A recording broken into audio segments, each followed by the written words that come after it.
এই জোট ভাঙার, এই রাজ্যে জোট না হওয়ার দায়টা অধীর রঞ্জন চৌধুরীর ওপরে। এটা সম্পূর্ণ ভুল ধারণা, সম্পূর্ণ ভুল ধারণা।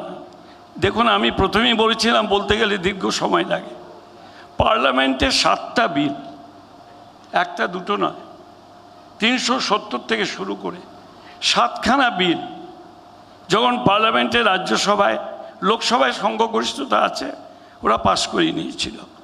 কিন্তু রাজ্যসভায় ওরা পারতো না, বিজেপি পারতো না, কারণ আমাদের সংখ্যাগরিষ্ঠতা ছিল। যদি তৃণমূল কংগ্রেস আমাদের পাশে থাকতো, কিন্তু 7খানা বিল ইনক্লুডিং 370 যখন আমরা চিৎকার করছি, অপোজ করছি, ভোট ডিমান্ড করছি, তৃণমূল কংগ্রেস কী করলো? পার্লামেন্টের ভেতরে তারা বক্তৃতা করে, বিরোধিতা করে বলল আমরা এই বিলের বিরোধিতা করে ওয়াক আউট করছি। এই যে ধান্দাবাজি, এটা করার কি অর্থটা হয় বলুন তো? তারা জানতো না যে তাদের 10-12টা এমপি চলে গেলে পরে সংখ্যাটা কমে যাবে, আর সংখ্যাটা কমে গেলে বিজেপি জিতে যাবে? তারা জানতেন না? তারা তো বাল তবিতে জানতেন। জানার সত্ত্বেও করলেন। কেন করলেন? এই জন্যই বিজেপির সঙ্গে একটা সফট লাইন রাখতেই হবে। কেন রাখতে হবে? দুর্নীতির বিরুদ্ধে যাতে বিজেপি কঠোর না হয় তাদের সম্বন্ধে। এবং বিজেপি ভাবলেন কি?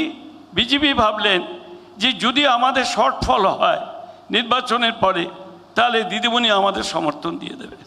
অবাক হওয়ার কিচ্ছু নেই। কিন্তু উপরাষ্ট্রপতি নির্বাচন ভুলে গেছেন? ভুলে গেছেন?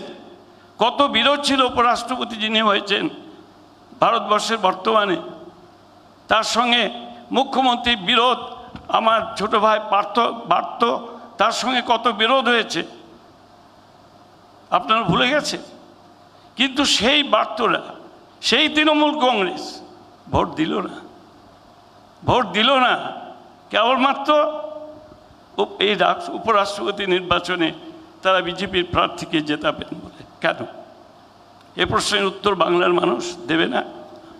সুতরাং আমরা জানি ঘটনাটা কি ঘটছে, সেটার বিরুদ্ধে বাম এবং কংগ্রেস লড়াই করে প্রমাণ করে দেবে যে যতই ছোট ভাবুন না কেন, দুর্নীতির বিরুদ্ধেও আমাদের লড়াই, বিজেপির বিরুদ্ধেও লড়াই। বাংলার আওয়াজ, বাঙালির আবেগ, জি 24 ঘন্টা।